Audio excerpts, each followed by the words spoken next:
Hyderabad రోడ్డెక్కిన JNN యూఆర్ఎం బస్సులు రహదారి రవాణా సంస్థకు గుదిబండలా మారాయి. తరచూ యాంత్రిక లోపాలతో మొరాయిస్తూ ప్రయాణికులకు సంస్థకు ఇబ్బందులు తెస్తున్న ఈ బస్సులు ప్రయాణికులకు మెరుగైన సేవలందించడంలోనూ వెనుకబడ్డాయి. అత్యాధునిక బస్సుల పేరుతో రోడ్డెక్కిన ఈ వాహనాలు అనతికాలంలోనే డొక్కు బస్సులుగా మారాయి. ప్రయాణికుల ఇబ్బందుల దృష్ట్యా బస్సుల బాడీలను దశల వారీగా మార్చాలని నిర్ణయించిన రవాణా సంస్థకు వందల కోట్ల అదనపు భారం పడనుంది. నగరాల్లో ప్రయాణికులకు మెరుగైన రవాణా సదుపాయాలు కల్పించేందుకు 2009లో అప్పటి కేంద్ర ప్రభుత్వం జేఎన్ఎన్ యూఆర్ఎం పథకాన్ని ప్రారంభించింది. దేశవ్యాప్తంగా అన్ని నగరాల్లో ప్రయాణ ప్రాంగణాలు నిర్మించడం సహా కొత్త బస్సుల్ని అందించింది. హైదరాబాద్కు 1400 బస్సులు మంజూరయ్యాయి. ఈ పథకం కింద నగరాల్లో తిరిగే బస్సులన్నీ ఒకేలా ఉండాలని బస్సులకు ప్రత్యేక నమూనాను కేంద్ర ప్రభుత్వమే రూపొందించింది. వృద్ధులు, వికలాంగులకు సౌకర్యంగా ఉండేందుకు వీలుగా లో ఫ్లోర్, సెమీ లో ఫ్లోర్ విభాగాల్లో బస్సులు ప్రవేశపెట్టింది. ఆర్టీసీలకు నిధులు ఇవ్వకుండా బస్సులన్నింటినీ తామే తయారు చేసిస్తామని మెలికపెట్టిన కేంద్ర పట్టణాభివృద్ధి శాఖ అధికారులు బస్సు తయారీ సంస్థలతో మాట్లాడి బస్సు బాడీలను తయారు చేయించారు. బస్సుల్లో గమ్యస్థానాన్ని తెలిపేందుకు డిజిటల్ బోర్డులు, జీపీఆర్ఎస్ వ్యవస్థ పరికరాలు ఏర్పాటు చేయటం, ఆటోమేటిక్ గేర్ అమర్చాలని మెలికపెట్టడం వల్ల మామూలు బస్సుల కంటే రెట్టింపు ధర పెట్టి కొనుగోలు చేయాల్సొచ్చింది. మెట్రో డీలక్స్ సాధారణ బస్సు 14 లక్షలు కాగా జేఎన్ఎన్ యూఆర్ఎం మెట్రో డీలక్స్ ధర 45 లక్షలు, సాధారణ సిటీ ఏసీ బస్సు ధర 26 లక్షలకు వస్తుండగా ఈ పథకంలో 55 లక్షలకు కొన్నారు.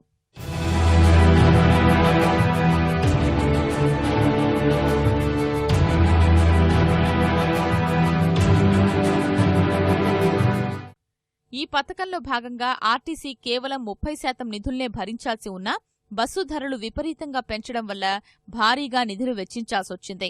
బస్సుల బాడీలు నాసిరకంగా ఉండడం, ఎక్కువ డీజిల్ వాడకం కారణంగా వివిధ రాష్ట్రాల రవాణా సంస్థలు ఈ బస్సుల్ని తీసుకునేందుకు నిరాకరించాయి.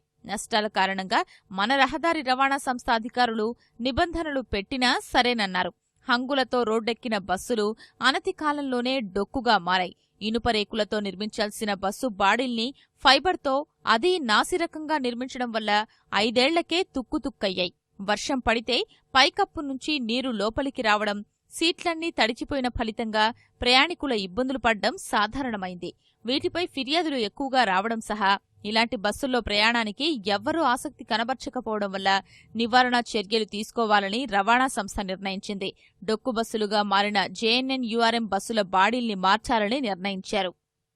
ఒక 200 మెట్రో ఎక్స్ప్రెస్ బస్సెస్ అయితే ఉన్నాయో, బాడీలు బాగలేవో, ఆ బాడీలన్నీ మార్చి ఒక 200 బస్సులకి కొత్త బాడీలు కట్టాలని ఒక నిర్ణయం తీసుకున్నాం. అంటే దాదాపుగా 525 బస్సులకి ఈ సంవత్సరం రీప్లేస్మెంట్ ఉంటుంది. ఒక్కో బస్సుకు కొత్త బాడీ నిర్మాణానికి 10 లక్షలు వ్యయం చేస్తున్నారు. దీని ప్రకారం 200 బస్సులకు 20 కోట్లు వెచ్చించాల్సొస్తోంది. మరో 2 ఏళ్లలో మిగిలిన అన్ని బస్సులు తుక్కుగా మారతాయని, వీటన్నింటినీ దశలవారీగా మార్చాల్సిందేనని అధికారులు నిర్ణయానికొచ్చారు. ఇదే జరిగితే రహదారి రవాణా సంస్థపై సుమారు 140 కోట్ల భారం పడుతుంది. ప్రస్తుతం 2500 కోట్ల లోటుతో ఉన్న సంస్థ జేఎన్ఎన్ యూఆర్ఎం బస్సుల రూపంలో మరింత నష్టాల్ని మూటగట్టుకోనుంది.